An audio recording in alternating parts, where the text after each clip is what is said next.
Bueno, gloria al Señor que es siempre fiel. Es una bendición poderlos acompañar nuevamente en esta noche y bueno, gracias por estar ahí conectados y bueno, ya hemos entregado este tiempo al Señor. Entonces, me gustaría simplemente que recordáramos de pronto una pequeña parte de lo que habíamos estado viendo la vez pasada. Quiero de pronto compartir una diapositiva y dice allí esta diapositiva que estábamos hablando acerca de la gran tribulación, ¿cierto? Cosas que de pronto vienen a futuro. Pastora estuvo compartiendo un poquitico acerca del rapto de la iglesia y bueno, yo sé que ustedes saben que esa es nuestra próxima cita con el Señor. Vamos a reunirnos con Él y allí vamos a celebrar en el cielo, en las nubes, lo que la palabra llama las bodas del Cordero. Pero cuando nosotros nos vayamos, pues básicamente van a venir una serie de cosas sobre la tierra y estas cosas que de hecho la Biblia nos dice que van a suceder no van a ser tan fáciles. Cuando la gente piensa acerca del fin de los tiempos, el fin del mundo, casi siempre a lo que se refieren es a la gran tribulación. Y dijimos que va a ser una época sin precedente, aparece en Daniel en el capítulo 12, en Mateo en el capítulo 24, y básicamente lo que la palabra nos dice es que no hay ningún periodo de tiempo sobre la faz de la tierra que se compare con la gran tribulación. Y cuando nosotros observamos la razón por la cual es un tiempo sin precedente o por qué es tan difícil, realmente es porque tres factores de pronto hacen que sea así tan fuertes. Uno es que las personas que tienen el amor de Dios derramado en su corazón, o sea, nosotros los creyentes nos hemos ido con Cristo, ¿cierto? Y básicamente los que se quedan no tienen el amor de Dios en su corazón. Y la Biblia me dice que durante esa época, por causa de que la maldad aumenta, por causa de que la gente que está aquí, pues es gente carnal, es gente sin Cristo, el amor se va a enfriar y muchas personas van a vivir bajo sus propios deseos, pues casi buscando su propio interés personal, pasando por encima los unos de los otros, y la maldad de la carne, pues va a hacer que básicamente sea un tiempo feo para vivir sobre la tierra. Pero no es la única razón. La otra razón es que la Biblia habla acerca de un personaje que el diablo quiere traer, ¿no? Así como Dios trajo y introdujo a su hijo aquí en la tierra para establecer su voluntad también a través de él, el diablo, que es un copión, él va a traer también a su anticristo. Y ese personaje es llamado de diferentes maneras en la palabra: la bestia, la abominación desoladora, el hombre de pecado, el hijo de perdición, y bueno, tiene diferentes nombres en la palabra, pero lo que nosotros conocemos es que es el anticristo, uno que se hace pasar por Dios, que se sienta en el templo como si fuera Dios, y él va a gobernar durante ese periodo de la gran tribulación, que ahorita vamos a ver que la Biblia nos muestra que son 7 años, y durante esos 7 años, pues básicamente es la administración del diablo, y el diablo pues tiene un gobierno terrible sobre la tierra. Ya ahorita estamos viendo más o menos los estragos de ese deseo del diablo a través de lo que está sucediendo en las naciones. Él está preparando la plataforma y ya vemos todo el desorden y todo el caos que se está produciendo.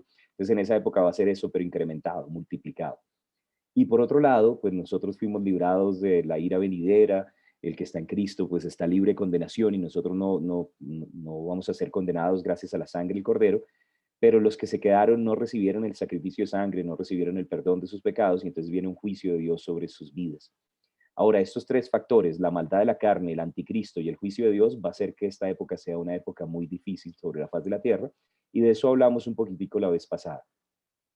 En el día de hoy, pues queríamos de pronto responder a un par de preguntas que se dieron hacia el final de la última sesión, que básicamente era, bueno, ¿por qué sabemos que son 7 años? Y entonces vamos a ver una de las profecías más importantes en la Biblia de los últimos tiempos, que se encuentra en Daniel, capítulo 9, y vamos a leer allí los versículos 24 al 27. Y esta es conocida como la profecía de Daniel, las profecías de las 70 semanas, y aquí entonces podemos entender por qué pensamos que realmente es un periodo de 7 años. Entonces acompáñenme a leer Daniel capítulo 9, versículos 24 al 27. Y dice: 70 semanas están determinadas sobre tu pueblo. Pues voy a ir mencionando de pronto algunas cosas mientras vamos leyendo. La Biblia dice que son 70 semanas. La palabra semana en el hebreo es la palabra chabúa, y esa palabra no solamente se refiere a una semana de 7 días, sino que es un grupo de siete, como cuando nosotros decimos docena, es un grupo de 12, pero pueden ser 12 de cualquier cosa, ¿no? Una docena de manzanas o una docena de peras o una docena de años. Entonces, lo mismo, la palabra semana en el hebreo da la idea de un grupo de siete. Entonces, aquí son 70 siete, y para la comprensión de esta profecía tiene que ver con un grupo de 7 años. Por ejemplo, en la Biblia, cuando se habla acerca de cómo Jacob estuvo trabajando por Raquel y bueno, y realmente le entregaron a Lea primero, pero que estuvo trabajando una semana o 7 años, duró trabajando. La Biblia de hecho utiliza la palabra Shabúa, que es la misma para decir aquí semana, y dice que él trabajó por una semana, pero fue una semana de 7 años, no una semana de 7 días. Pero entonces cuando nosotros observamos esta profecía, empieza diciendo 70 semanas están determinadas sobre tu pueblo y sobre tu santa ciudad, y entonces deberíamos empezar a pensar que Dios estaba diciéndoles a ellos que iba a pasar un periodo de 70 por 7 o 490 que años determinados sobre tu pueblo, y bueno, ¿y a quién está hablando esta profecía? Está hablándole a Daniel, sobre el pueblo de Daniel, sobre el pueblo de Daniel y está diciéndole que algo para el pueblo de Daniel, que es la nación de Israel, estaba determinado, ¿no? Entonces, pues de eso es de lo que estamos hablando. Entonces aquí dice, 70 semanas están determinadas sobre tu pueblo y sobre tu santa ciudad, la santa ciudad es Jerusalén. Y aquí me dice la razón o para qué son estas 70 semanas. Para terminar la prevaricación y poner fin al pecado y expiar la iniquidad. Entonces la primera parte básicamente es quitar la maldad, ¿no? Terminar la prevaricación, poner fin al pecado y expiar la iniquidad. Toda esta primera parte. Pero al mismo tiempo hay una segunda parte, para traer la justicia perdurable y sellar la visión y la profecía y ungir al santo de los santos. Entonces, la segunda parte de esta profecía tiene que ver no solamente con limpiar el pecado de la nación de Israel, sino también traer al Mesías o establecer el reinado milenial, ¿no? O sea, dice ahí traer justicia perdurable, sellar la visión y la profecía, ungir al santo de los santos, y bueno, cuando está hablando del santo de los santos, está hablando de nuestro Señor Jesús. Entonces, bueno, hasta ahí simplemente está comenzando como la profecía, pero entonces ya ahorita empieza a explicarla un poquito más en detalle. En el versículo 25 dice, sabe pues y entiende que desde la salida del orden para restaurar y edificar a Jerusalén hasta el Mesías príncipe, habrá 7 semanas y 62 semanas. Entonces, yo quiero que noten que aquí dice, bueno, 7 semanas y 62 semanas en total, cuando las sumamos, 62 más 7, matemáticas, 69. ¿Cierto? 69 semanas de años, ¿no? Habíamos dicho si son 490 años las 70, entonces menos una semana de años, entonces serían 483 años. Pero estaban divididas en dos secciones, 7 semanas y 62 semanas. Y comenzaba el conteo, dice, ¿desde qué? Desde la salida de la orden para restaurar y edificar a Jerusalén. ¿Hasta cuándo? Hasta la llegada del Mesías príncipe se iban a cumplir 483 años. Y luego dice, se volverá a edificar la plaza y el muro en tiempos angustiosos. Ahora, resulta que la orden para restaurar y edificar a Jerusalén aparece en el libro de Nehemías. Y de hecho, cuando usted lee la historia de Nehemías, dice que se edificó nuevamente la ciudad, la plaza, el muro en tiempos angustiosos, de forma que incluso mientras estaban allí construyendo, la palabra nos dice que con una mano estaban trabajando y en la otra mano tenían la espada para ir combatiendo a los enemigos. Y bueno, no sé si ha leído de pronto la historia de Nehemías, pero básicamente lo que está diciendo es, desde el momento en el que se empezó en el libro de Nehemías a restaurar la ciudad en ese tiempo angustioso donde fue difícil trabajar, hasta la llegada del Mesías príncipe pasarían 483 años. Entonces aquí simplemente como un dato general, resulta que historiadores empezaron a hacer la cuenta de la época en la que esto sucedió. Y bueno, déjame ver si puedo abrir aquí otra ventanita para poner de pronto el libro de Nehemías. Y en Nehemías, en el capítulo 2, los versículos 1 al 8, es que tengo muchas escrituras y tampoco me quiero extender mucho. En Nehemías, en el capítulo 2, aparece la profecía específicamente de cuándo fue que comenzó la construcción del templo. Y de hecho, los historiadores determinaron que fue el mes primero de los judíos, que era el mes de Nisan, en el año 20 de Artajerjes. Y aquí aparece, yo quiero que observen Nehemías capítulo 2, versículo 1, el momento exacto. Dice, sucedió en el mes de Nisan, en el año 20 del rey Artajerjes, que estando ya el vino delante de él, tomó el vino y lo serví al rey, y como yo no había estado antes triste en su presencia, me dijo el rey, ¿por qué está triste tu rostro? Pues no estás enfermo, no es esto sino quebranto de corazón. Entonces temía en gran manera. Y bueno, y ahí entonces Nehemías le empieza a contar básicamente que su ciudad está destruida, que el muro está destruido, y le pide permiso al rey para reedificar la ciudad, y desde este año, el año 20 de Artajerjes, básicamente comienza el conteo que estábamos viendo en Daniel 9, ¿no? Entonces manténgase en Daniel 9 porque vamos a volver. Entonces, como ahí declara la fecha exacta, historiadores entonces estaban tratando determinar, bueno, cuándo se cumplían los 483 años, ¿no? Entonces, pues miraron los ajustes en el calendario gregoriano y observaron exactamente qué fecha importante debía haber caído en esa época. Ahora quiero que observe algo más también en Nehemías, en el capítulo 4, el versículo 17, lo que le estaba comentando, acerca de que fue en tiempos angustiosos que se dio la reconstrucción de la ciudad, ¿no? Daniel decía que iba a ser un tiempo angustioso. Nehemías 4:17 dice, los que edificaban en el muro, los que acarreaban y los que cargaban, con una mano trabajaban en la obra y en la otra tenían la espada. Entonces observe que mientras están ellos trabajando, mientras están tratando de reconstruir, estaban también protegiendo y estaban guardándose de los enemigos. Entonces vuelvo otra vez a Daniel, al capítulo 9, para que observe lo que decía Daniel. Daniel decía, desde la salida de la orden para restaurar, ¿no? Entonces lo vimos ahí en Nehemías 2, versículo 1. Y decía, se volverá a edificar la plaza y el muro en tiempos angustiosos, ¿no? Entonces la orden o el conteo de los años, de las semanas que el Señor estaba profetizando en el libro de Daniel, comienza con la restauración de Israel, de Jerusalén. Y pasaban 483 años.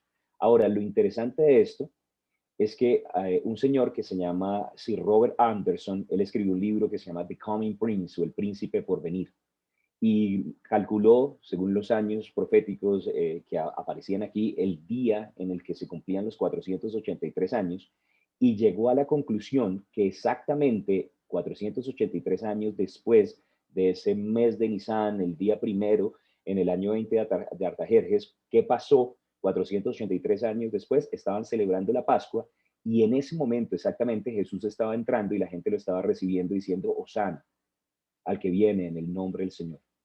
O sea, básicamente se cumplieron 483 años hasta la manifestación del Mesías príncipe, tal cual como había sido profetizado. Entonces, cuando usted lee de pronto, pues ahí en la entrada triunfal, bendito el que viene en el nombre del Señor, y que Jesús llega y llora sobre la ciudad porque no conoció el tiempo de su visitación, básicamente en ese momento se estaban cumpliendo los años específicamente hablados en el libro del profeta Daniel. Ahora, ¿qué sucedió en esa época? Entonces, guarde ahí Daniel 9 porque ya vamos a volver, pero quiero que me acompañe a Mateo al capítulo 12 y vamos a leer los versículos 22 al 24. Cuando Jesús vino la primera vez, él obviamente tenía un corazón por su nación, él dijo que él había venido a predicar a las ovejas perdidas de la casa de Israel, pero resulta que ellos, según las propias palabras del Señor Jesús, no estuvieron atentos al tiempo de su visitación. Y quiero que observe en Mateo capítulo 12, los versículos 22 al 24. Mateo capítulo 12, versos 22 al 24. Entonces fue traído a él, a Jesús, un endemoniado, ciego y mudo, y le sanó de tal manera que el ciego y mudo veía y hablaba. Entonces Jesús está haciendo milagros, sanando a los enfermos, liberando a los endemoniados, y toda la gente estaba atónita y decía, ¿será este aquel hijo de David? Ahora Jesús decía, si no me creen a mí, crean a las obras, ¿no? El Padre está dando testimonio a través de las obras, ¿no? Entonces Él está haciendo milagros y la gente, el pueblo, al ver los milagros empiezan a preguntarse, ¿será que este es el Mesías profetizado, el hijo de David? Pero observe lo que sucede en el versículo 24. Más los fariseos al oírlo decían, este no echa fuera a los demonios, sino por Belcebú, príncipe de los demonios. ¿Y qué sucedió? Que básicamente la gente está a punto de recibirlo, está a punto de reconocerlo y la religión, los religiosos de la época, lo que hicieron fue rechazarlo, no permitieron que la gente pusiera la mirada en él.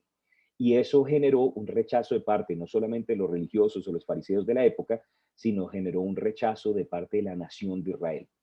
Y bueno, y entonces ahí es cuando le empiezan a pedir una señal y él dice, bueno, la señal de Jonás es la única señal que les va a ser dada y habla acerca de la reina de Sur, hablando acerca de cómo gentiles iban a reconocer, pero quiero que observe ahí mismo en Mateo capítulo 12, un poco más adelante, después de que Jesús nota cómo los fariseos llevan al pueblo a rechazarlo y vean Mateo 12, los versículos 47 al 50. Mateo capítulo 12, versículos, o voy a leer desde el verso 46, para que usted lo pueda ver en contexto. Mateo capítulo 12, versículos 46 al 50. Mientras él aún hablaba a la gente, he aquí, su madre y sus hermanos estaban afuera y le querían hablar. Y bueno, cuando estamos hablando de la madre de Jesús, es María, sus hermanos en lo natural. La Biblia dice que Jesús tenía hermanos. Yo sé que de pronto la tradición o la religión a veces dice que él no tenía, pero pues vamos es con lo que dice la palabra.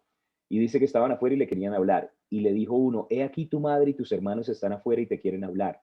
Respondiendo él al que le decía esto, dijo, ¿quién es mi madre y quiénes son mis hermanos? Y extendiendo su mano hacia sus discípulos, dijo, he aquí mi madre y mis hermanos, porque todo aquel que hace la voluntad de mi Padre que está en los cielos, ese es mi hermano y hermana y madre. Ahora, resulta que un poquito más atrás estábamos leyendo que él hizo un milagro, la gente está a punto de creer en él y los fariseos dijeron, no, este es un endemoniado, hace de milagros es por Belcebú. E inmediatamente empieza a hablar acerca de su madre y sus hermanos, que también no solamente son María y sus hermanos en lo natural, sino que podría representar a la nación de Israel y a los judíos, su madre, la nación de Israel, los judíos, el pueblo judío, y él básicamente dice, no, mi madre y mis hermanos no son la nación de Israel o el pueblo de los judíos, sino realmente son aquellos que hacen la voluntad de mi Padre que está en los cielos. Y en Mateo, en el capítulo 13, comienzan las parábolas, las 7 parábolas del reino de los cielos, que empieza a hablar como acerca de la edad de la iglesia. Entonces pareciera que el rechazo de la nación de Israel en ese momento fue lo que hizo que Jesús dijera, bueno, ya los judíos no me quisieron recibir, entonces yo tengo otras ovejas que son de otro redil y empieza a enfocarse más en la edad de la iglesia. ¿Qué vemos, qué vemos con esto? Que básicamente Jesús sabía que la historia de la nación de Israel iba a quedar en pausa. Iba a quedar en pausa porque él iba a levantar a otro pueblo que cumpliera la gran comisión. El Señor había establecido, o el deseo que había en su corazón era que a través de la nación de Israel fueran benditas todas las naciones de la tierra, y los israelitas no estaban cumpliendo con la gran comisión, entonces tuvo que conseguirse otro pueblo. Pero entonces, volviendo otra vez a Daniel, al capítulo 9, yo quiero que me acompañe nuevamente, y estábamos leyendo ahí, y vamos en el versículo 25, ¿no? Entonces decía, pasaron 483 años o 69 semanas de años, desde el momento en el que en el libro de Nehemías se da la orden para restaurar y edificar la ciudad, hasta el momento en el que Jesús viene, pero todavía no como rey, venía como príncipe, todavía no había ido a recibir la autoridad para reinar y volver, tenía que primero entregar su vida en la cruz, y se cumplió exactamente los tiempos señalados. Pero resulta que el Señor dijo que habían determinadas para el pueblo de Israel 70 semanas y se cumplieron solamente 69. ¿Qué quiere decir eso? Que quedó en pausa la historia y quedó faltando una semana. Y dice, y después de las 62 semanas se quitará la vida al Mesías, ¿no? Entonces al final de estas, o sea, justamente en la entrada triunfal, dice, después de eso se quitará la vida al Mesías, a Cristo Jesús. Entonces aquí estaba profetizando exactamente los años del momento en el que Jesús iba a entregar su vida por nosotros en la cruz. De hecho, dicen que Daniel no fue el único creyente que había allí en Babilonia, de donde venían los reyes sabios de Oriente. Ellos eran discípulos de Daniel. ¿Por qué eran entendidos en los tiempos? Porque Daniel estaba, por la revelación que le había dado el Señor, era conocedor de los tiempos. Y él sabía no solamente el tiempo del nacimiento, sino también el tiempo en el que Jesús iba a entregar su vida por nosotros en la cruz. Y dice, y después de las 62 semanas se quitará la vida al Mesías, mas no por sí. No era por él mismo, no era para él mismo y no fue él mismo el que le quitó. Dice, y el pueblo de un príncipe que ha de venir destruirá la ciudad y el santuario. Ahora resulta que en el año 70 después de Cristo vino un pueblo, el pueblo de Roma, y el pueblo de Roma invadió la ciudad de Jerusalén y destruyó la ciudad y el santuario, ¿no? Entonces Jerusalén quedó destruida y de ahí en adelante, bueno, pasó a posesión de diferentes personas, primero el imperio romano, después vinieron los árabes, los musulmanes, el imperio otomano, y tomaron control allí de la ciudad por varios años y después fue recuperada por un tiempo, y bueno, ya hasta nuestros días básicamente fue que realmente recuperaron así la ciudad. Pero entonces dice que, note esto, el pueblo de un príncipe que va a venir, entonces está hablando del pueblo de Roma, iba a destruir a Jerusalén, pero también dice que de ese pueblo de Roma iba un príncipe a venir. Y dice, bueno, y su fin, el fin de Jerusalén, era con inundación y hasta el fin de la guerra durarán las devastaciones. Entonces, básicamente aquí estaba diciendo, Jerusalén va a ser destruida, la historia queda en pausa. Pero después, en el versículo 27 dice, y por otra semana, recuerda que eran 70 semanas, solo se han cumplido 483 años o 69 semanas, hacía falta una semana. En el momento en el que el Mesías entregó su vida en la cruz, la historia quedó en pausa y está haciendo falta el cumplimiento de Daniel capítulo 9, versículo 27. Por otra semana, confirmará el pacto con muchos. A la mitad de la semana, si son 7 años, después de 3 años y medio, hará cesar el sacrificio y la ofrenda. Entonces da la idea de que durante esos 7 años hay sacrificio y ofrenda nuevamente en una Jerusalén que tuvo que haber sido reconstruida porque había sido devastada. Y después, con la muchedumbre de las abominaciones, vendrá el desolador hasta que venga la consumación y lo que está determinado se derrame sobre el desolador. Ahora, ¿qué dice básicamente esta profecía?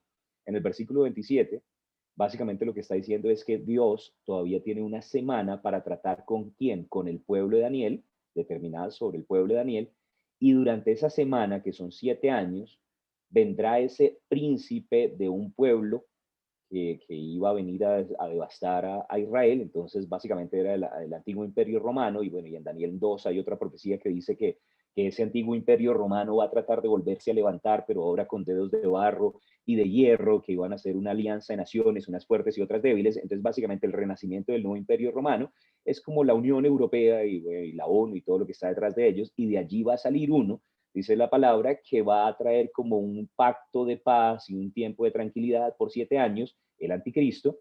Pero a la mitad de ese tiempo de paz, básicamente se va a revelar con todas las abominaciones y se va a mostrar que ese no venía a traer paz, sino que era del diablo, y va a venir la consumación de todo lo que estaba determinado para la nación de Israel y para la tierra. Entonces hay una semana faltante. Ese tiempo, esa semana faltante es lo que es conocido como la gran tribulación. Realmente está dividida en dos partes. Los primeros 3 años y medio son como tribulación, es un tiempo difícil, pero la segunda parte es donde vienen todas las destrucciones y todo lo que la gente ve como juicios, plagas, copas, y es el desatar de el castigo por el pecado de la gente aquí en la tierra. Entonces, bueno, ¿por qué pensamos que ese tiempo, la gran tribulación, son 7 años? Por la profecía de Daniel en el capítulo 9, específicamente por el versículo 27, y bueno, y vemos claramente que ya todo lo demás se cumplió, pero hacen falta 7 años que Dios tiene para la nación de Israel, para cumplir los pactos que él había establecido con ellos, y al mismo tiempo para utilizarlos para bendecir la tierra durante el tiempo en el que esto va a suceder. O sea, Dios va a utilizar a la nación de Israel. Entonces, bueno, eso tratando de resolver como la primera pregunta, que era cuánto, o sea, ¿por qué pensamos que son 7 años? Porque la Biblia nos dice, y esa profecía es una de las profecías pues más claras o importantes que aparecen en la palabra de Dios. Ahora, después de eso, Jesús ya va a volver, ¿no? Después de la gran tribulación. Pero entonces quiero mencionar de pronto un par de cosas aquí. Quiero que veamos muchas cosas, pero quiero observar de pronto algunos de los propósitos por lo cual Dios quiere que nosotros pues seamos entendidos acerca de esto, y bueno, vamos a mirar una cosa antes. Acompáñeme y vea esta diapositiva, y quiero mencionar un par de cosas. Resulta que algunas personas no entienden la diferencia entre el rapto de la iglesia y la segunda venida, ¿no? La segunda venida es el momento en el que ya Jesús regresa como rey.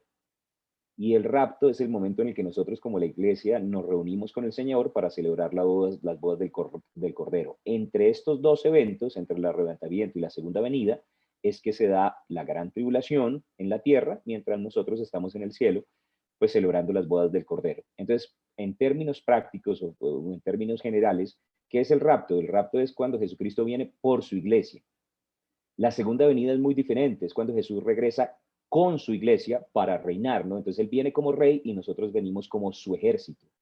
Y eso aparece en Apocalipsis capítulo 19. Ahorita vamos a, si alcanza el tiempo, vamos a leer de pronto ahí un pedacito de esa porción, porque eso es conocido como la batalla del Armagedón, donde él va a decirle al anticristo y a los reinos aliados con el anticristo: muchas gracias por todo lo que hicieron, pero ya llegué yo, entréguenme la tierra, pues, ¿cierto? Yo soy el legítimo dueño y el legítimo rey, ¿no? Entonces, para poder venir con todo su ejército, primero lo tiene que recoger. Entonces, en el arrebatamiento, él recoge a la iglesia, mientras tanto nos organizamos y después regresamos junto con Jesús.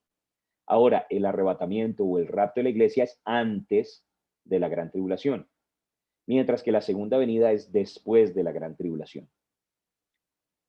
Ahora, el arrebatamiento no tiene señales.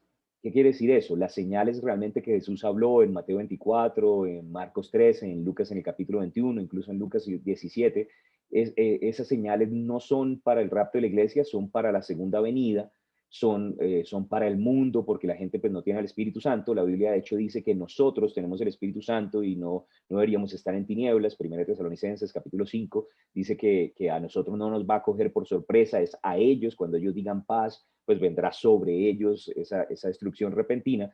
Pero entonces a nosotros no hay ninguna señal, no hay nada que nos avise, lo único es el Espíritu Santo, y bueno, y en el interior Él nos va a mostrar. Entonces el rapto puede ser inminente, puede suceder en cualquier momento. O sea, básicamente todo está cumplido, y si Jesús llegara ya y nos vamos con Él, no estaría invalidando o incumpliendo ninguna palabra o ninguna profecía bíblica. La segunda venida sí tiene que cumplirse después de ciertos eventos.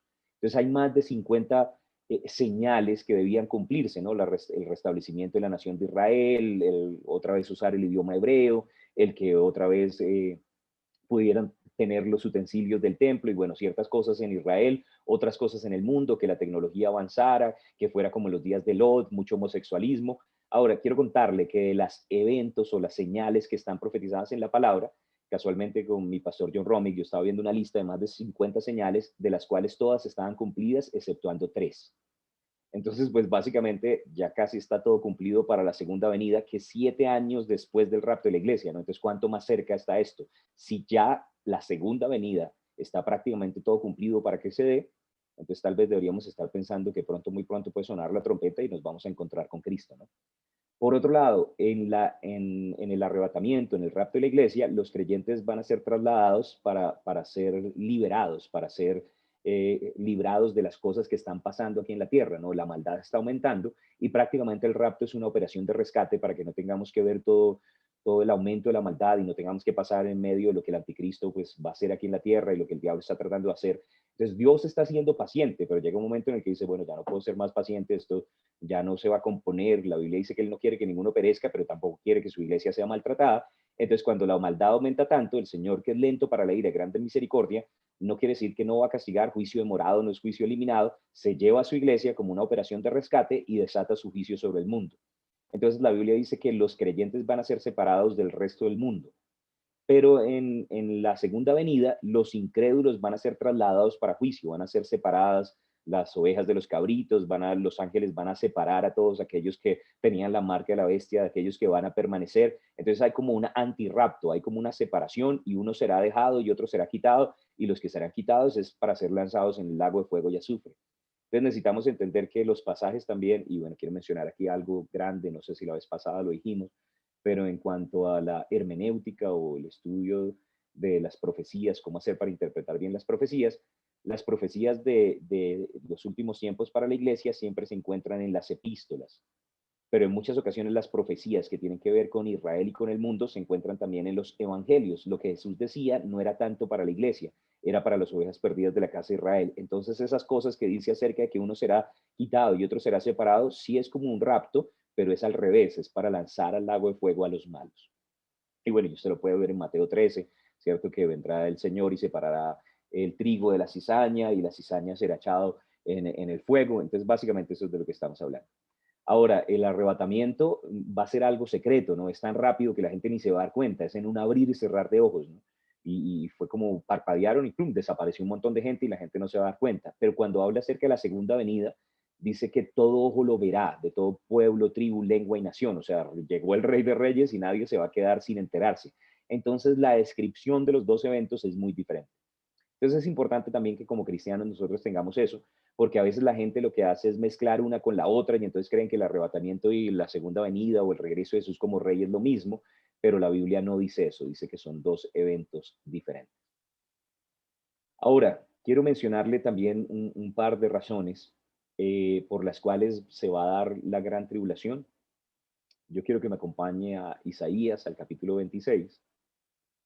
Isaías capítulo 26 y vamos a ver el versículo 21. Isaías capítulo 26,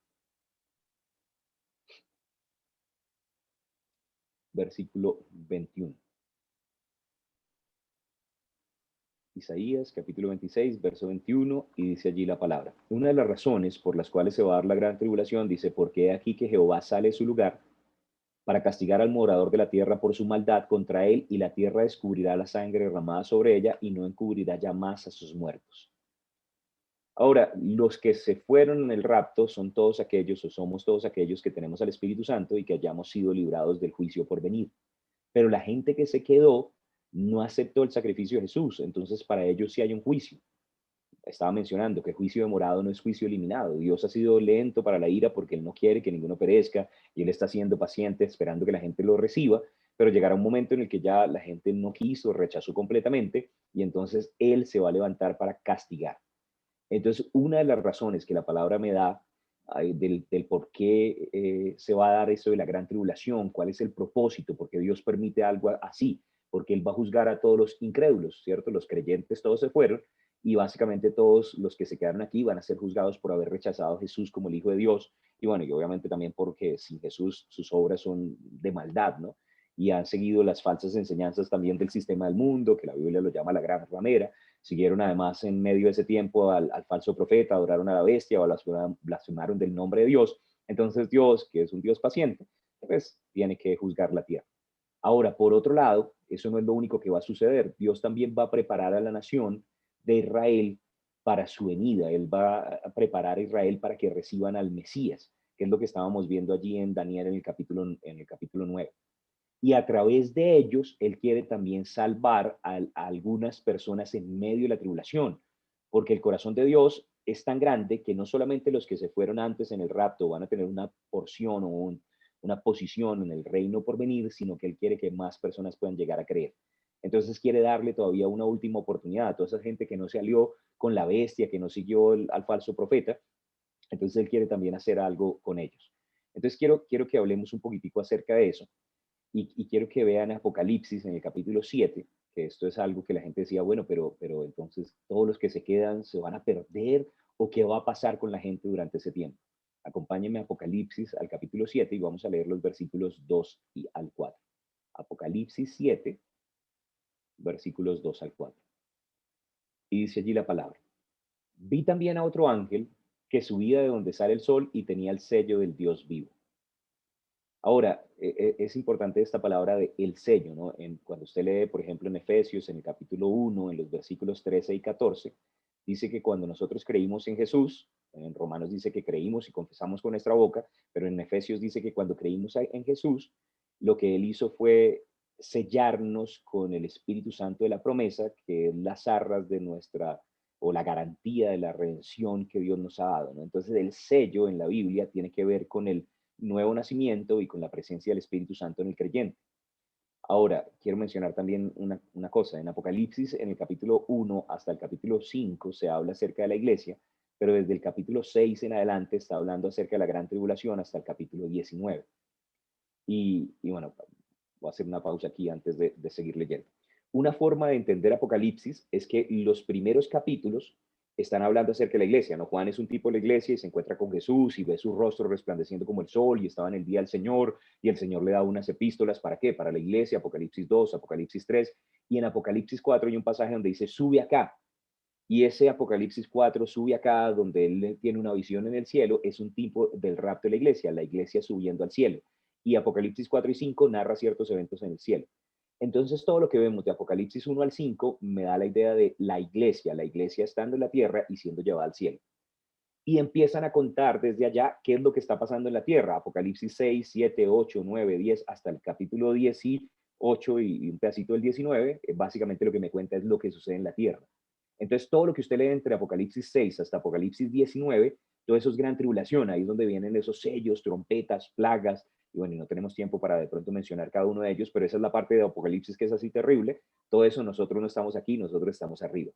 Y en Apocalipsis 19, Jesús desciende nuevamente como el capitán de nuestra salvación en un caballo blanco y nosotros, la novia, descendemos junto con él. Entonces, si usted quiere ubicarse dónde estoy yo en Apocalipsis, Apocalipsis del 1 al 5 y del 19 en adelante. Pero en esos capítulos de 6 al 19, eso no es para usted, eso es para el mundo. Ahora, no es como para que se relaje como, uy, ya clasifiqué, menos mal, todo esto no me toca. Es también para que tenga compasión de la gente que usted sabe que no han recibido a Jesús, porque si no, les va a tocar pasar por estas dificultades. Pero en medio de la gran tribulación, ahora sí otra vez, Apocalipsis capítulo 7, versículo 21 dice, vi también a otro ángel que subía donde sale el sol y tenía el sello del Dios vivo. Entonces parece ser que van a sellar gente en medio de la gran tribulación. Y clamó a gran voz a los cuatro ángeles a quienes se les había dado el poder de hacer daño a la tierra y al mar. Ahora observe que son ángeles destruyendo la tierra, diciendo, no hagáis daño a la tierra ni al mar ni a los árboles hasta que hayamos sellado en sus frentes a los siervos de nuestro Dios. Ahora, la palabra siervo generalmente se utilizaba también con la nación de Israel, ¿no? Entonces parece ser que de la nación de Israel van a venir algunos que van a ser sellados. Y oí el número de los sellados, 144,000 sellados de todas las tribus de los hijos de Israel. Ahora, este es un versículo que utilizan, ¿quiénes son? Los testigos de Jehová, para decir que solamente 144,000 personas clasifican al cielo, pero eso sería muy poquito de 8,000 millones de personas que hay casi en el mundo en este momento. Entonces, pues realmente esto no tiene que ver con las personas que van a entrar en el cielo, sino con las personas que durante la gran tribulación van a recibir el sello del Espíritu Santo, o sea, van a ser como nosotros, van a recibir nuevamente la habitación del Espíritu Santo en su interior. Entonces, ¿qué sucedió? En el rapto, todos los que tenían el Espíritu Santo en su interior se habían ido, pero durante el tiempo de la gran tribulación, Dios va a levantar a un equipo de personas de la nación de Israel, 144,000 de la nación de Israel. Dios tiene tres pueblos, ¿no? La Biblia dice en 1 Corintios 10:31, no seas tropiezo a judíos, a gentiles, a la iglesia de Dios. La iglesia de Dios se fue. Entonces, ¿quiénes quedaron? Judíos y gentiles. ¿Quiénes podrían ser más usados por Dios durante ese tiempo de dificultad? ¿Judíos o gentiles? Judíos. De los judíos él va a escoger a 144,000 para que prediquen el evangelio durante ese tiempo. Ahora, son judíos apartados, de hecho dice que ellos no se contaminaron con ciertas cosas. Yo tuve la oportunidad de viajar con mi pastor John y con la Iglesia de Colombia a Israel, y había un grupo de judíos ortodoxos, hasidistas, que son de los que se dejan así las guedejas, los churumbelitos ahí en las patillas, y que todos se visten de negro y ellos caminan rapidito en las calles porque no quieren contaminarse con nada, no miran ni a derecha ni a izquierda, y lastimosamente en Jerusalén hoy en día hay muchas cosas malas, mucha rumba, mucho homosexualismo, y ellos cuando salen tratan de no contaminarse con nada. Y mi pastor preguntó y dijo, ¿ellos dónde viven? Y dijo, todos viven así en un mismo barrio. Dice, ¿aproximadamente cuántos son? Digo, pues en ese barrio deben haber aproximadamente unas 150,000, unas 160,000 personas. Y la Biblia dice que Dios va a sellar a 144,000. Yo creo que Él ya los tiene, ya están allá ahí apartaditos, y lo que va a hacer es que de ellos se levante un grupo de predicadores durante la gran tribulación. Ahora, ¿qué van a hacer ellos? Pues van a predicar el Evangelio y van a ayudar a que personas, pues básicamente puedan recibir las buenas noticias de la salvación. Esa época va a ser una época más de evangelismo, no va a ser una época tanto de enseñanza, centro de entrenamiento bíblico, iglesia, porque pues uno no puede poner iglesia de los cristianos o los que reconocieron a Jesús durante la época de la bestia y el anticristo. O sea, no, los van a matar y va a haber persecución, ¿no? Entonces va a ser difícil ser cristiano en esa época. Acompáñenme a Apocalipsis capítulo 13 y vamos a ver los versículos 4 al 8. Apocalipsis capítulo 13, versículos 4 al 8. Dice, y adoraron al dragón que había dado autoridad a la bestia. Note que esto es en medio de la gran tribulación. Y adoraron a la bestia, diciendo, ¿quién como la bestia y quién podrá luchar contra ella? También se le dio boca que hablaba grandes cosas y blasfemias, y se le dio autoridad para actuar 42 meses. Ahora, 42 meses habla cerca de 3 años y medio, ¿no? Entonces, pues 12 meses un año, 3 años son 36 meses, más 6 meses más 42 meses, entonces 3 años y medio. Recuerda la profecía de Daniel, que los primeros 3 años y medio eran no tan fuertes y los segundos 3 años y medio eran difíciles. Es cuando ya al anticristo, que tal vez comenzó como un gobernante simplemente progresista que quería un cambio, sin darse cuenta lo que fue poseído por el dragón, el diablo, y ahora sí se volvió terrible, y ahí viene entonces el tiempo de la autoridad para hacer un montón de cosas terribles.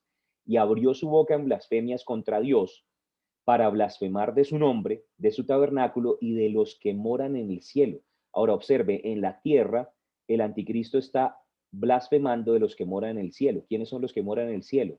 Los que fueron llevados en el rapto.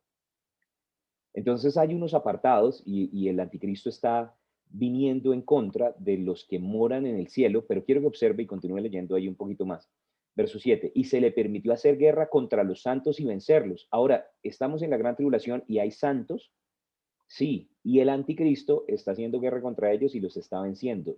Es una iglesia que no tiene tanta autoridad, que no tiene tanta enseñanza como de pronto la iglesia de este tiempo. Entonces, pues ellos son bebitos nuevos nacidos, o sea, el más viejo de los creyentes en la gran tribulación, si clasifica y se esconde, va a tener 7 años de cristiano. Y por causa de eso, por causa de la falta de enseñanza y la falta de la autoridad, entonces el enemigo los va a estar matando. También se le dio autoridad sobre todo tribu, pueblo, lengua y nación, y la adoraron todos los moradores de la tierra, cuyos nombres no estaban escritos en el libro de la vida del Cordero, que fue inmolado desde el principio del mundo.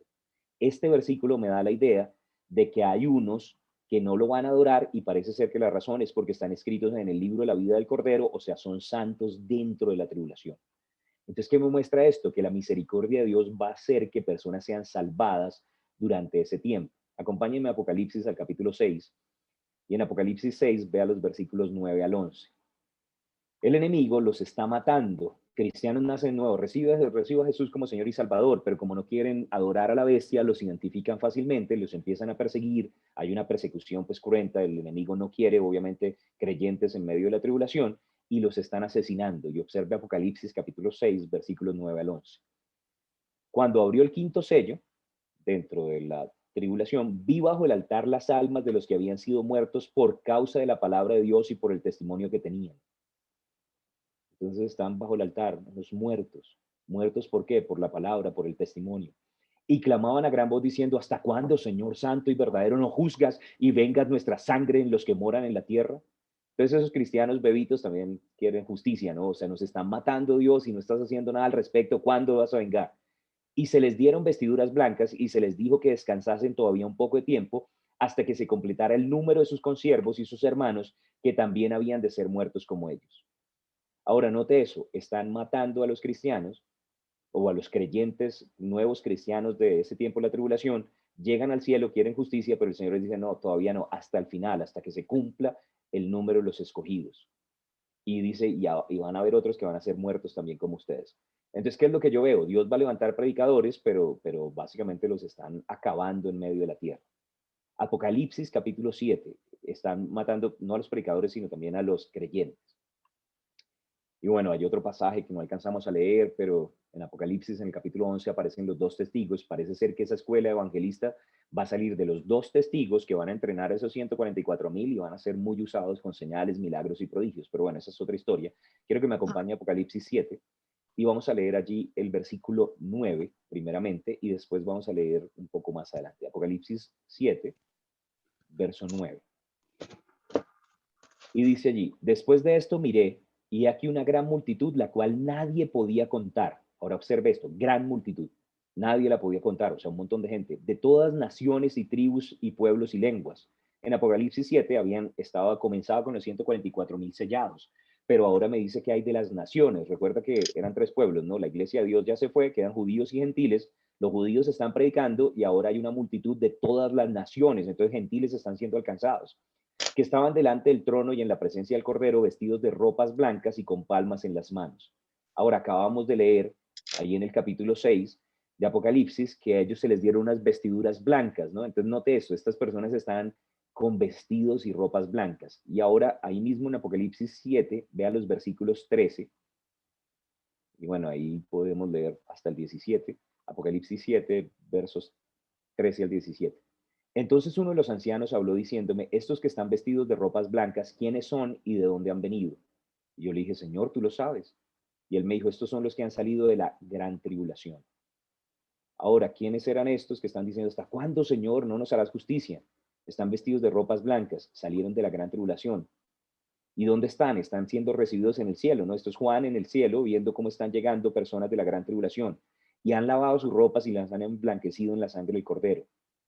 Por esto están delante del trono de Dios y le sirven de día y de noche en su templo. Y el que está sentado sobre el trono extenderá su tabernáculo. La palabra tabernáculo tiene que ver con nuestro cuerpo, ¿cierto? O sea, no solamente el tabernáculo es un lugar físico, sino que la Biblia dice, si este tabernáculo se deshiciere, tenemos un edificio hecho por Dios.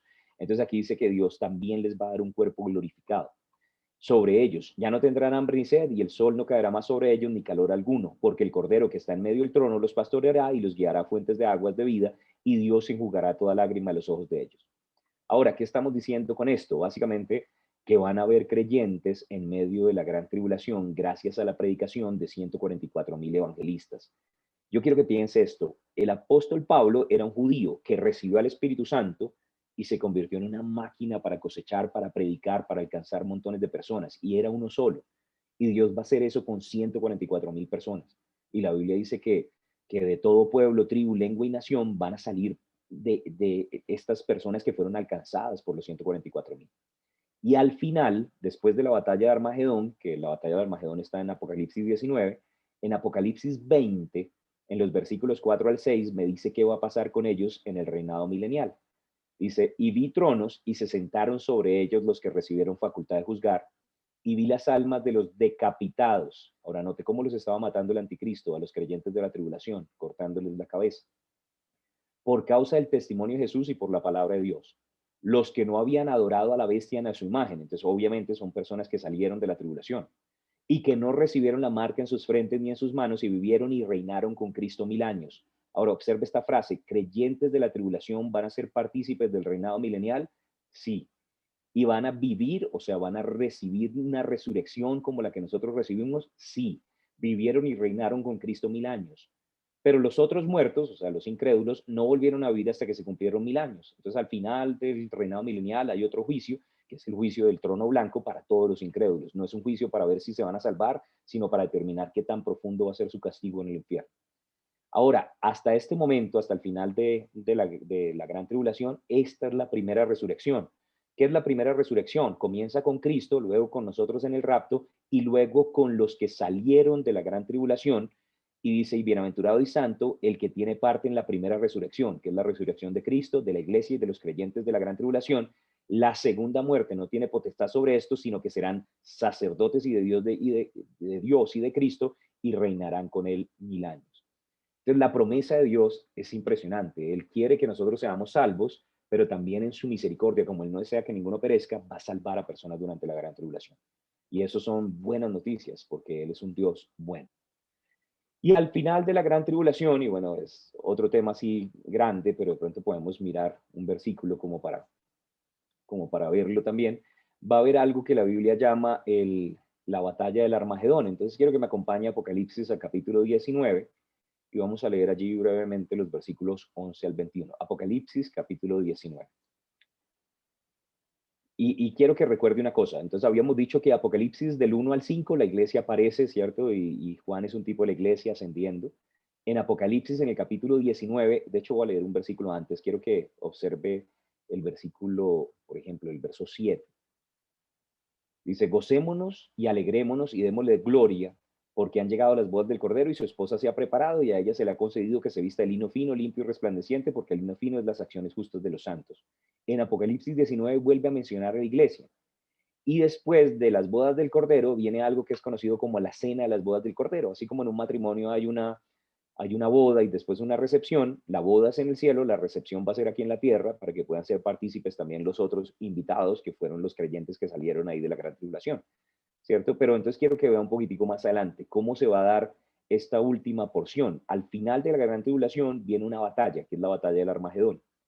Dice, entonces vi el cielo abierto y aquí un caballo blanco y el que lo montaba se llama fiel y verdadero y con justicia juzga y pelea. Sus ojos eran como llama de fuego y había en su cabeza muchas diademas y tenía un nombre escrito que ninguno conocía sino él mismo. Estaba vestido de una ropa teñida en sangre y su nombre es el Verbo de Dios.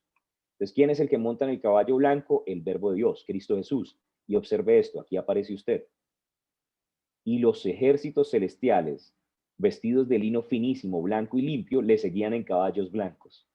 Cuando Jesús regrese a la tierra al final de la gran tribulación para la batalla del Armagedón, nosotros vamos a venir con esos vestidos limpios, ¿cierto? Recuerda que acabamos de leer en Apocalipsis 19, 7 y 8 que la vestidura de la novia era un vestido lino, fino, blanco, limpio y resplandeciente, que son las acciones justas de los santos. Entonces sus obras hoy van a ser también su vestidura el día de la batalla del Armagedón y vamos a venir como ejércitos celestiales. Entonces va a venir Dios con sus ángeles y con nosotros los creyentes. Y dice, y de su boca sale una espada aguda para herir con ella a todas las naciones, verso 15, y él la regirá, Dios, Jesús, gobernará con vara de hierro, y él pisa el lagar del vino del furor. Esta expresión, la copa de la ira, el vino del furor de Dios, es el juicio de Dios. Desde ese día se va a desatar el juicio de Dios y de la ira del Todopoderoso, del Dios Todopoderoso. Y en su vestidura y en su muslo están escrito este nombre, Rey de Reyes y Señor de Señores. Y vi un ángel que estaba en pie en el sol y clamó a gran voz diciendo a todas las aves que vuelan en medio del cielo, venid y congregados a la gran cena de Dios. La batalla del Armagedón es la cena después de las bodas del Cordero. No es una cena tan glamorosa porque dice para que comáis carnes de reyes y de capitanes y carnes de fuertes, carnes de caballos y de sus jinetes y carnes de todos, libres y esclavos, pequeños y grandes. Y vi a la bestia, anticristo, a los reyes de la tierra, los aliados con el anticristo, y a sus ejércitos reunidos para guerrear contra el que montaba el caballo blanco, el caballo y contra su ejército. Ahora quiero que piense esto, es el anticristo, respaldado con señales y prodigios mentirosos del diablo, pero un montón de personas terrestres, personas de aquí de la tierra, y Jesús viene, estamos hablando de Jesús, el Dios Todopoderoso, el Invencible, con nosotros que tenemos un cuerpo inmortal, incorruptible, y básicamente tenemos que luchar contra ellos. O sea, es una pelea que el diablo es terco, ¿no? O sea, es como dicen en la costa, de tigre con burro amarrado. O sea, es algo que no pueden ganar, pero sin embargo sale y él los va a incitar. Y bueno, y vamos a ganar, obviamente el Señor gana con el resplandor de su venida. Y dice, y la bestia fue apresada y con ella el falso profeta, Entonces el anticristo, el falso profeta, que había hecho delante de ella las señales con las cuales había engañado a los que recibieron la marca de la bestia y habían adorado su imagen, estos dos fueron lanzados vivos dentro de un lago de fuego que arde con azufre. Entonces es quitado el anticristo y los demás muertos, los demás fueron muertos con la espada que salía de la boca del que montaba el caballo blanco, Jesús, ¿cierto? Y todas las aves se saciaron de la carne de ellos. Ahora, quiero mencionar algo acerca de las aves. Resulta que en este momento en Israel están un poco impresionados porque los ornitólogos o los que estudian las aves dicen que normalmente aves de rapiña a veces vuelan sobre Israel, pero no permanecen. Pero ha habido un fenómeno extraño reportado, pues el Discovery Channel, el CNN, varias personas que hablan acerca de animales, dicen que están llegando un montón de aves de rapiña y no entienden por qué. Y parece ser que ya Dios tiene al grupo para que se congreguen en la cena de Dios para comer la carne de los reyes. O sea, todas esas aves de rapiña, el equipo limpieza de la batalla del Armagedón, ya en este momento están puestas en ese lugar. Que eso ya me impresiona, ¿no? Porque eso quiere decir que Jesús está pronto por volver. Pero todo esto para decir simplemente que con la batalla del Armagedón se termina este periodo de la gran tribulación.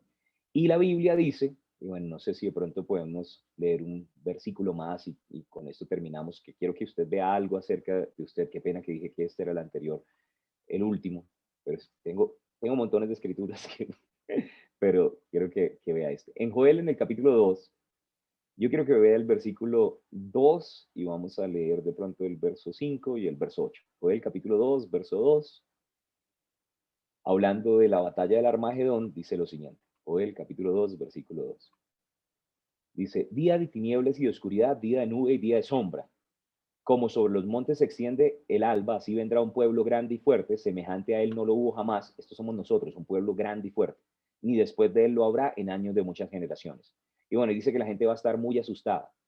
Pero después dice que este pueblo, en el versículo 5, dice, como pueblo fuerte dispuesto para la batalla. Venimos con el rey de reyes, dispuestos para la batalla. Pero quiero que observe el versículo 8. O bueno, vamos a leer el 7 y 8. Dice, como valientes correrán, como hombres de guerra subirán el muro, cada cual marchará por su camino y no torcerá su rumbo. Venimos como un ejército bien organizado. Ninguno estrechará a su compañero, cada uno irá por su carrera. Y aún cayendo sobre la espada, no se herirán. O sea, así nos traten de matar, así traten de hacernos daño, nosotros tenemos un cuerpo inmortal y no vamos a morir. O sea, en la batalla del Armagedón va a ser así como de película. Vamos a venir con ese cuerpo glorificado a tratar simplemente de acompañar a Jesús para establecer su reino en la tierra. Y después de eso, básicamente la Biblia dice que Jesús juzgará a las ovejas de los cabritos, echará fuera a algunos, pero va a permitir todavía personas a entrar en el reino milenial porque él no quiere que ninguno se pierda, va a echar al abismo, perdón, a Satanás por 1000 años y al final lo va a juzgar. Y bueno, y con eso termina la gran tribulación. Después mucha información, pero entonces solamente recapitulando, quiero de pronto dejarle esta diapositiva. Dijimos que es un periodo de 7 años por causa de la profecía de Daniel 9, que Dios durante ese tiempo va a tener también escogidos, va a levantar predicadores, ya todos estos versículos lo estamos leyendo. Algunos apartados van a estar en esa época, pero van a ser perseguidos, ¿cierto? Y van a ser atacados, van a morir como mártires, y eso es cuando dicen, ¿hasta cuándo, Señor, no juzgas nuestra sangre? Dios los va a recibir primero en espíritu, pero al final van a ser resucitados y van a gozar del reinado milenial. Esto va a pasar en la gran tribulación. Dios quiere que gente sea salva. Y al final de la gran tribulación, Jesús va a venir como rey, pero viene con nosotros su ejército para que nosotros los ayudemos para sacar a todos estos gobernadores impíos, a quitar también el poder del anticristo, y ahí entonces empieza lo que es conocido como el reinado milenial, donde Jesús se va a glorificar en la tierra y va a restaurar la tierra. Un comentario más acerca de esto: ¿por qué todas estas cosas? Porque Él no solamente quiere redimir al hombre, a través de la obra de la cruz ya nos redimió a nosotros, pero la caída que generó una rebelión en los cielos, hubo una caída de la tierra y Jesús viene también a restaurar la tierra. Y el reinado milenial, y al final del reinado milenial va a ser el momento en el que Él haga una tierra nueva, pero también cielos nuevos, cuando todos los enemigos sean puestos por el estrado de los pies de Jesús y Él pueda decir, Padre, ya la rebelión del cielo fue quitada, ya la caída de la tierra fue revertida y ahora recibe todas las cosas en orden como tú las diseñaste y todas las cosas son hechas perfectas y va a ser consumado como era al principio y vamos a volver otra vez a la eternidad. Todo eso es lo que Jesús está haciendo. Estamos en parte del propósito de Dios en el cumplimiento de su plan. Estamos viendo realmente ese cumplimiento en medio de nosotros y es un tiempo emocionante para estar vivos porque ya pronto, muy pronto, termina la edad de la gracia, vamos a entrar en la edad del reinado milenial y vamos a poder ver cara a cara a nuestro Señor. Bueno, traté de resumir muchas cosas, espero que sea de edificación y con eso pues hacemos una pausa. No sé, pastora, si quieres que hagamos preguntas o con eso ya yo ya termino. Sí, no, Gloria al Señor. muchas gracias, Pastor Pablo. Yo aquí tomando notas. Igual tenemos grabación de la clase, de la enseñanza de hoy y obviamente que la vamos a poner en el grupo de Familia Casa Dios, personas que de pronto no la pueden ver o la quieren volver a escuchar, claro que sí. Y bueno, definitivamente yo no quiero hacer parte de los mártires, o sea que estoy muy agradecida de ser parte de la iglesia que nos vamos con el Señor. Y bueno, estamos trabajando muy, muy, muy fuerte en ganar almas y bueno, prepararnos para este gran tiempo. Es impresionante ver cómo se cumple toda la palabra y que bueno, estamos a puertas del rapto, ¿no?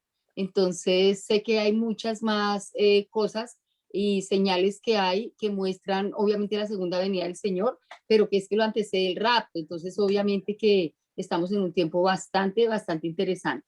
Se acaba la edad de la gracia y bueno, eso es importante. Fernando, ¿quieres hacer una pregunta? ¿Desde qué día decías, quiero preguntarle al pastor Pablo? Entonces, ahí lo tienes, Sí, mi Fernando. pastora, muchas gracias. Quiero aprovechar ahí al pastor Pablo para hacerle una pregunta. En Mateo 25 leemos sobre algo que se llama el juicio de las naciones y ahí dice que aparta las ovejas de los cabritos. Me da la impresión, por lo que dice ahí, lo apartara por las obras. Tenemos claro por Gálatas y por todas las epístolas que somos salvos por la fe, pero me da la impresión como que estas personas que sobreviven al periodo del rap, de la gran tribulación, personas que no mueren, algunos van a ser separados por sus obras y otros van a ser castigados por sus malas obras. Algo, no sé, me gustaría que me aclarara eso, por favor. Muchas gracias. Bueno, básicamente, en términos generales, Mateo capítulo 25, en ese pasaje, verso 31 al 46, está lo que se llama el juicio de las naciones. Es importante notar la palabra naciones. No está hablando de cristianos, no está hablando de los creyentes que salieron de la gran tribulación, sino está hablando de la gente que al final de la venida de Jesús está todavía viva, que no salieron a luchar, no todo el mundo salió con la bestia, no todos los estaban, hacían parte del ejército. Y la Biblia, de hecho, menciona ahí en ese pasaje tres grupos de personas, que esta es la parte clave para entender eso. Hay ovejas, hay cabritos y hay hermanos menores o hermanos pequeños. Los hermanos pequeños son los creyentes de la tribulación. Y de hecho él dice, cuando yo tuve hambre, me diste comer, cuando estuve desnudo, cuando estuve enfermo, cuando estuve encarcelado, me visitaste. Y entonces dice, pero ¿cuándo hicimos eso? Y él dice, por cuanto lo hiciste a uno de estos mis hermanos menores. Entonces parece ser que el juicio es con base en el trato que le dieron a los creyentes durante la tribulación, que parece ser que están aguantando hambre, que están enfermos, que están encarcelados. ¿Por qué? Porque están siendo perseguidos, porque no pueden comprar y vender, ¿no? Entonces hay un grupo de personas que tuvieron cierta misericordia con ellos, que son llamados ovejas. Esas ovejas no son creyentes. Esas ovejas son personas simplemente que trataron bien a los creyentes de la gran tribulación. Y hubo otro grupo de cabritos insensibles, aliados también con el anticristo, que ni siquiera les ayudaron cuando tuvieron hambre, cuando tuvieron frío, cuando estuvieron desnudos, cuando estuvieron enfermos, cuando estuvieron encarcelados, no trataron bien a eso. Y el Señor dice que a esos cabritos los va a dejar afuera, o sea, no van a entrar en el reinado milenial, pero a las ovejas sí las va a dejar entrar en el reinado milenial con base en sus obras. Ahora, esta es la parte importante y esto es lo que resuelve de pronto la inquietud que tú tienes. La salvación nunca es por obras. ¿Qué quiere decir eso? Que estas personas no son salvas.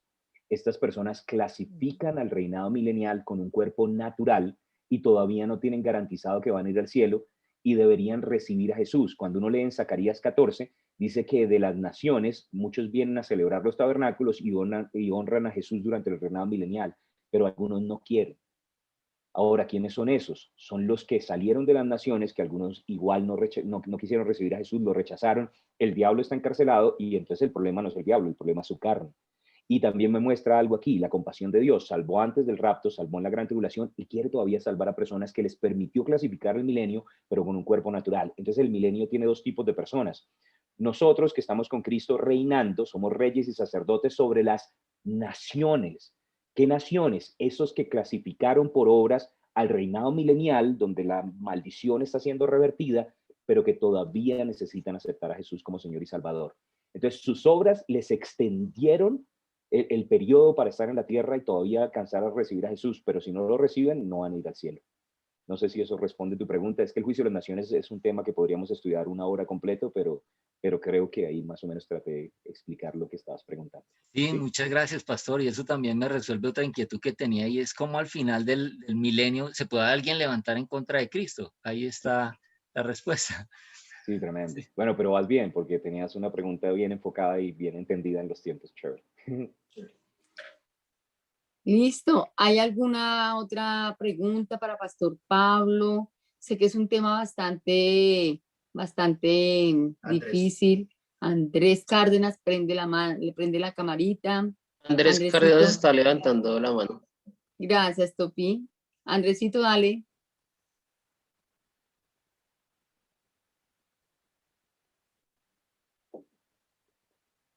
Andrés, no, estás sin sonido. Sí, no sé si está hablando, no lo escuchamos. Sí, O escribirlo, no sé. no. Le vamos a marcarle ahí. Andresito, No si sé. quieres, puedes escribir ¿Ya? Ahí. ¿Ya? la pregunta. ¿Ya? Ya. Listo. Gracias, qué pena. Hola, pastor, ¿cómo estás? Hola, Andrés, ¿cómo estás? Bendiciones. Bueno, pues digamos que he tenido como una duda de qué protagonismo tiene antes del arrebatamiento el pueblo de Israel, qué tanto ellos van a comenzar, digamos, a entender en su espíritu que ya rechazaron al Mesías, o sea, ¿hay algo que empieza a cambiar en el pueblo de Israel antes de que el Señor venga? ¿Hay señales de eso? Pues de hecho en el libro de Romanos hay una sección que se llama la sección dispensacional, Romanos 9, 10 y 11, donde habla acerca del papel de Israel antes del rapto de la iglesia. Y entonces en Romanos en el capítulo 9, pues básicamente el apóstol Pablo dice que ellos no recibieron a Jesús, ¿no? Y entonces él dice, yo verdad digo en Cristo, que tengo gran tristeza y dolor en mi corazón, que deseara yo mismo ser maldito para que ellos fueran bendecidos, pero ellos no lo son, y bueno, y básicamente yo sé que mi bendición es por Cristo. Y en el capítulo 10 dice, tratando de establecer su propia justicia por medio de religión, se olvidaron que el propósito de toda la ley era guiarlos a Jesús, y entonces pues se desclasificaron, fueron desgajados, pero gracias a nosotros, gracias a eso nosotros fuimos injertados. Pero en Romanos, en el capítulo 11, de hecho, el Señor le da una revelación al apóstol Pablo y él dice que hay un remanente, ¿no? Que así como en la época de Elías dijo, solo yo he quedado, y el Señor le dijo, no, yo todavía tengo mucho pueblo y tengo un remanente. El apóstol Pablo dice, no quiere decir eso que ningún judío va a ser salvo. Yo soy judío y yo soy el testimonio que Dios está salvando en la edad de la gracia también a judíos. Y entonces él dice, básicamente, que si ellos se arrepienten, pueden también recibir a Jesús. De hecho, Romanos 10 en los versículos 8 al 10 que nosotros normalmente utilizamos para decir, si confesares con tu boca que Jesús es el Señor y creyeres en tu corazón que Dios levantó a los muertos, serás salvo. Lo usamos para todo el mundo, pero en contexto realmente le está hablando acerca de los judíos y está diciendo, hoy en día, si un judío confiesa con su boca que Jesús es el Señor y lo cree con su corazón, va a tener acceso a la misma salvación que el resto. Entonces, ¿hay salvación para los judíos hoy en día? Sí, pero no por nacer judíos, no porque estaban en la familia correcta y bueno, o sea, sería pues injusto que uno nació en Colombia, entonces no tienen la misma oportunidad. No, la razón por la cual pueden ser salvos hoy es por causa de poner su fe en Cristo Jesús. Pero al final, en Romanos 11, en el versículo 25, y bueno, de pronto no sé si lo puedo compartir aquí, de hecho dice esto, dice que al final dice que no debemos ser arrogantes en cuanto a ellos se endurecieron en parte, o sea que eso quiere decir no todo Israel está endurecido.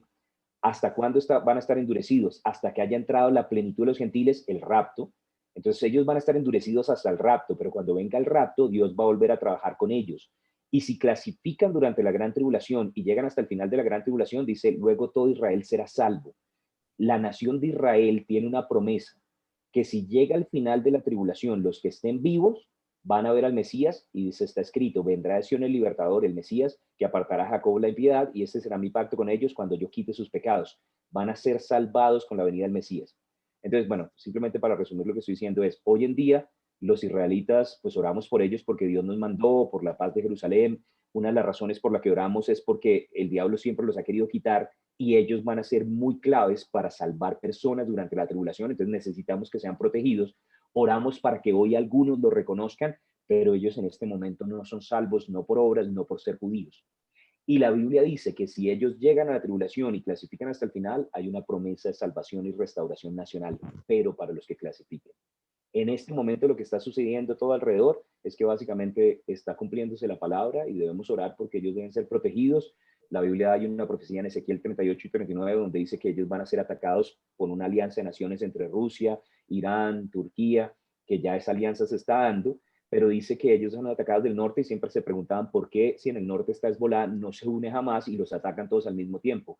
Y lo que se está mostrando es que parece ser que los de Hamas o las naciones del sur son acabadas antes para que no participen de esa guerra, y eso es lo que está pasando en este momento. Y el conflicto hoy armado con Israel es con las naciones del sur, y eso sería un cumplimiento más de la profecía de Ezequiel 38. Yo dije que hay 3 cosas que no han sido cumplidas, una es Ezequiel 38 y se está cumpliendo en este momento.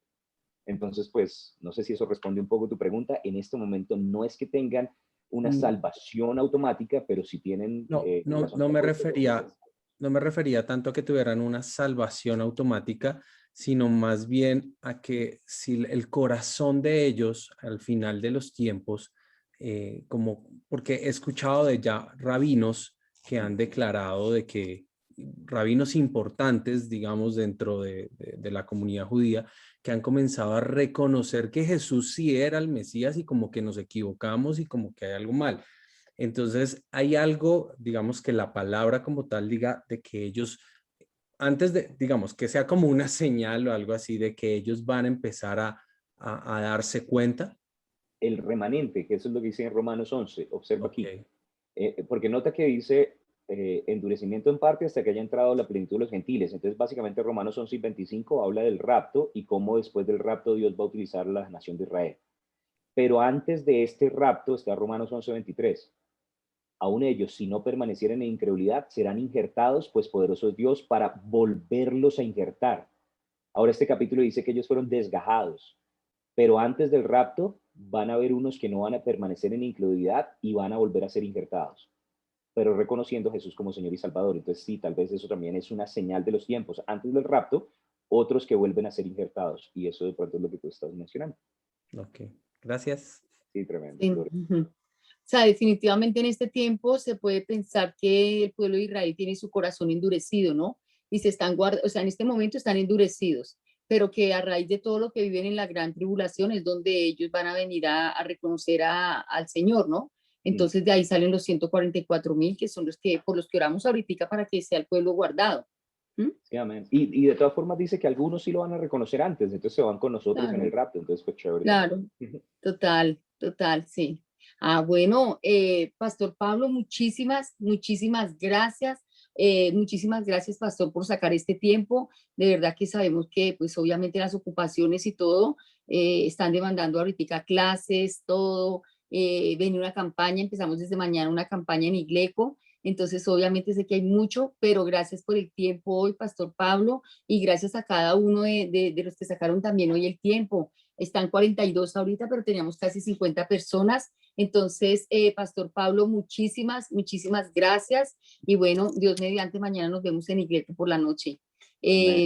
Familia, descansen muchísimo. Y bueno, estamos esperando, si el Señor no viene esta noche, mañana nos vemos en nuestra oración madrugadora. No, muchas gracias por la invitación, pastora. Espero que no haya sido como demasiada información y sigan estudiando acerca de este tema, que entre uno más lo escucha, más fácil es entenderlo, y ojalá que haya sido también de edificación. Me alegra que estén Total, así. claro que sí.